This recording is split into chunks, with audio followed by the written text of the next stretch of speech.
An inquest has been hearing details about the death of an electrician who developed problems with his eyes after undergoing lens replacement surgery. 62-year-old Paul Dance had hoped the surgery would stop him needing glasses. Our health correspondent Michele Paduano is at Worcestershire Coroner's Court for us now. So, Michele, what has the inquest concluded? Well, quite simply that he took his own life because he was no longer able to suffer the fact that he had this eye problem, this eye condition, as a result of having had the surgery. His wife said it became all-consuming. It was the first thing that he actually thought about in the morning. Sorry, his partner. It was the first thing he thought about in the morning. It was the last thing that he thought about at night, and he simply couldn't go on. I cannot describe the heartache. I wish someone could take away my pain. Paul requested in his suicide note that I make people aware of how Optical treated him and the dangers of lens surgery.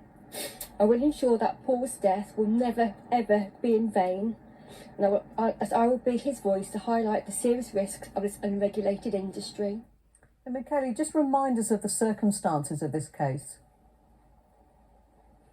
Well, he had the surgery and he was seeing halos in his eyes. He got more and more frantic, and around about April he actually contacted Optical about 7 times. But of course it was the beginning of lockdown, and in May he wanted to see his surgeon, but his surgeon had actually moved on. They made a number of people or weren't actually using those people anymore. When he finally got to see a surgeon in June, he came out of that meeting feeling that he'd been obnoxious and hadn't listened. In fact, that surgeon had sent an email the following day saying that Mr. Dance wouldn't listen and that he felt that he was going to require a lot of time.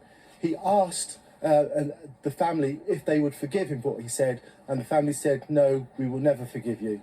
Did the coroner say that anyone was at fault? No, the coroner said that he had been made aware of the risks, that there was a 1% risk of actually needing further surgery, or a 1,000% risk of actually having serious damage to his eyes, and that Optical had performed in the ways that it actually should have done. Michele Paduano, thank you.